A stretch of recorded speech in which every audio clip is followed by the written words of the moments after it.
Donc c'est par l'Afrique que le combat climatique sera victorieux. Nous avons besoin du continent africain, de sa créativité, de son optimisme, de sa jeunesse, de son énergie. Nous avons besoin de son engagement, de son imagination. L'Afrique doit être entendue et doit trouver les solutions qui sont les siennes.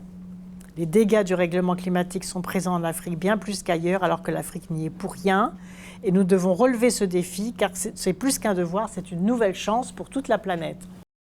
Donc l'auteur de ce bel ouvrage est la présidente de la COP21, qui a été aussi ministre de l'Environnement, qui dirige aujourd'hui une ONG, Désir d'avenir pour la planète, et qui est convaincue qu'on peut s'en sortir, qu'on peut y arriver, et que tout est lié. C'est-à-dire que l'accès au développement par les énergies renouvelables, c'est aussi l'accès à la paix, à la sécurité, à la fin des migrations de la misère et à l'émancipation des femmes.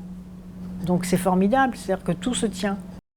Donc c'est un petit livre comme ça, très concentré, qui prend les thèmes les uns derrière les autres. Par exemple, la justice pour les femmes. C'est fait que, par exemple, sur le continent africain, les femmes donnent 40 milliards d'heures de travail gratuit pour aller chercher l'eau et le bois. Donc si vous réglez le problème de la cuisine, par exemple, grâce aux énergies renouvelables, vous réglez le problème aussi de l'émancipation des femmes et des petites filles qui, pendant ce temps-là, iront à l'école au lieu d'aller de faire 40 milliards d'heures de travail, par exemple.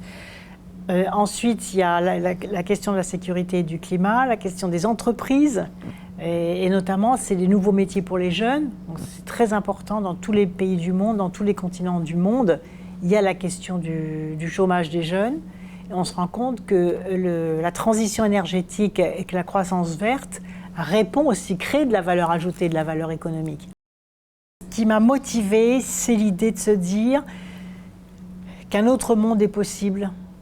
Voyez, et que si tout le monde était informé du potentiel qu'il y a dans le combat climatique, à ce moment-là, on serait capable de le faire.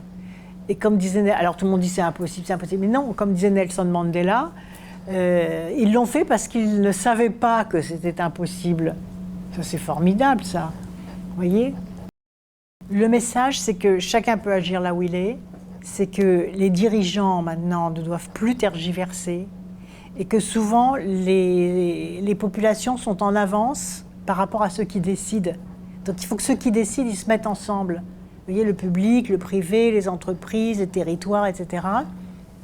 Et travaillent concrètement, c'est-à-dire identifient les projets, même si au départ c'est modeste, les réalisent, et c'est en voyant que les choses se font. Par exemple, si dans un petit quartier d'une ville, ben, il y a 10 maisons qui mettent un panneau solaire sur leur toit, et puis tout d'un coup les ampoules s'allument, y compris la nuit, les autres auront envie, et je pense que c'est par l'imitation, l'émulation, que les choses peuvent avancer.